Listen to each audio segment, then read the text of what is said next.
Coach, look, obviously, when I saw the matchup between you and Texas Tech, I said, man, that's an odd thing that coach would match up against his former school. And you joked a few days ago about wanting them to deliver you a check, but you're serious, right? You really you would love nothing better for them to put an end to this. Yeah, I think they definitely ought to put it into it. They do owe me the money. They owe me more than that, but they owe me 2.6 million for the last season I coached alone, which they enjoyed 9 wins, and they haven't won 9 games since. And there were great people at Tech, great players I got to work with, great coaches, but there are a few administrators at the top that are just very crooked people that chose to swindle me out of my salary for that year. And I mean, it was incomprehensible at the time, and that it would ever happen, and it's still incomprehensible now that it did.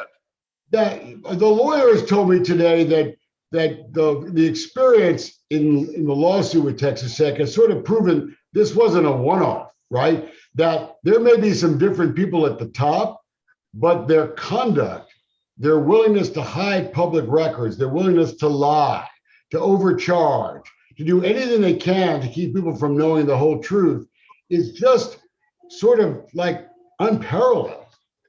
Aren't you surprised? Oh, those guys at the top will lie, cheat, and steal on anything. I mean, if you have a contract, first of all, in West Texas, the typical person in West Texas, I mean, his words is bond, and you don't need anything more than a handshake. With Texas Tech, you can get it all written and everything else, and have an integrated contract, and then they'll say, well, we're not going to pay you. Not because we don't owe it to you, but because we have sovereign immunity. We're the government, and you can't sue us. I mean, to this day, I've never had my day in court. They still owe me the money. Everybody there pretty much admits that they owe me the money.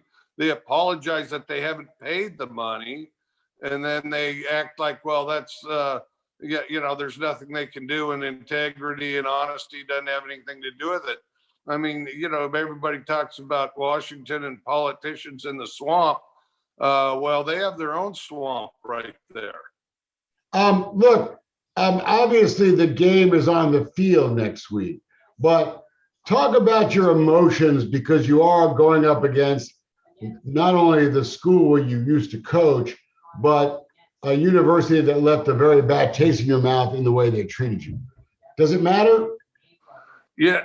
No, not on the game. Not the game, really. I mean, the game's the game, and we're going to go ahead and focus on the game. And plus, there's a lot of great people at Tech and in Lubbock and things of that nature. But and the players, they're independent of all this. But because regardless of what happens in the game, the fact remains. They owe me for 2009, and technically they owe me for 5 years after that, which I haven't even addressed that. I've just always said that I'd be willing to settle for the 2.6 million that they owe me for 2009. Coach, we have over the course of this investigation uncovered a lot of documents, some we're still fighting over, that prove that they manipulated this thing. This was a setup to fire you from the start. It was a setup looking for some reason to try to blame it on, right? Why? Oh, there's no question about that. Go ahead. The emails and the documents totally prove that. They completely prove that. We've now added other claims and now a investigation of the way they've hid sexual assault records, right, from students, even the names of fraternities, which tells you it isn't just about Mike Leach. It's just the way that university rolls. I think that's right. I hate to say that because, in the time I was there, I dealt with an awful lot of great people, and I dealt with it in the end, 4 or 5 just terrible people. And, that we're in a little cabal together. I hate to say that, but I'm afraid that's probably true. And the more that we've discovered along the way, the more that apparent that becomes. One or two more questions, and one is about the curse. Obviously, you don't talk about the curse, but other people have suggested that there's the curse of the pirate on Texas Tech. Okay.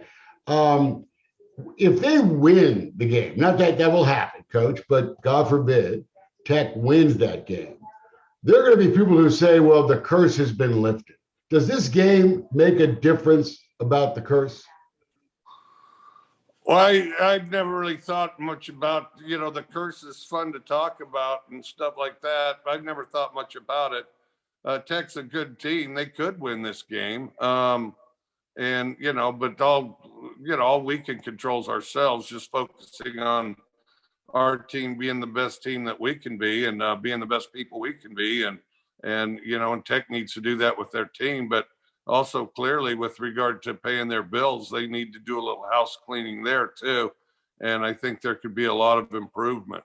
Do you think the players will see this game as anything other than just a game against another good team? Or do you think, whether you say it or not, that there's going to be sort of this element in the crowd and among your team that they want to win this one to sort of send a message to Texas Tech for what they did to you? I hope they see it just as a game. I want their focus on improving, being the best team that they can be, and us just playing together as the best team that we can. I don't want them to have any distractions from this.